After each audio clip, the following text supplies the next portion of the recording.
எல்லாருக்கும் வணக்கங்க. எல்லோரும் நல்லா இருக்கீங்களே? இன்றைக்கி நம்ம கண்ணமாக சுலகளை மீறி பார்க்க போகிறோம்னா, நம்ம இன்றைக்கி எங்கே வந்திருக்கோம்னா, வத்தலக்குண்டு சென்றாய் பெருமாள் கோவில் கும்பாபிஷேகத்துக்காக தாங்க வந்திருக்கோம்.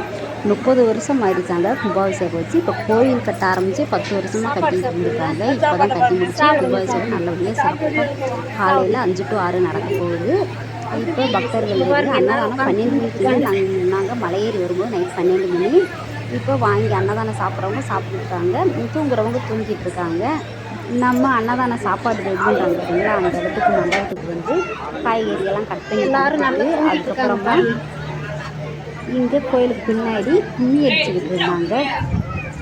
தெலுங்குலேயும் பார்த்தீங்கன்னா பாடல் பாடிக்கிட்டே தமிழ்லையும் பாடினாங்க. நல்லா இருந்துச்சுங்க. எனக்கு புது அனுபவமாக இருந்துச்சு. நீங்கள் யாராவது நீங்கள் பார்த்துருக்கீங்கன்னு சொல்லுங்கள். நல்லா இருந்துச்சு. எல்லாருமே உட்காந்து பார்த்துக்கிட்டு இருக்காங்க. சூப்பராக இருந்துங்க. நைட்டு டைம் போனதே தெரியல, அந்தளவுக்கு அருமையாக. வீடியோவை ஸ்கிப் பண்ணாமல் பாருங்கள். எப்படி இருந்துச்சுன்னு சொல்லுங்கள் மறக்காமல்.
பாரம்பரியம் மாறாமல் குழந்தையிலேருந்து பெரியவங்க வரைக்கும் எல்லாருமே பசங்க எல்லாருமே ஆடுனாங்க. நல்லா இருந்துங்க பார்க்குறதுக்கேவும். ஒரு 10 நிமிஷத்துக்கு ஒரு தடவை கொஞ்சம் ரெஸ்ட் எடுத்துட்டு தண்ணியெல்லாம் குடிச்சிட்டு அதுக்கப்புறமா கும்மி அடித்தாங்க. நல்லா இருந்துச்சுங்க. நீங்களும் பார்த்து ரசிங்க.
Lexami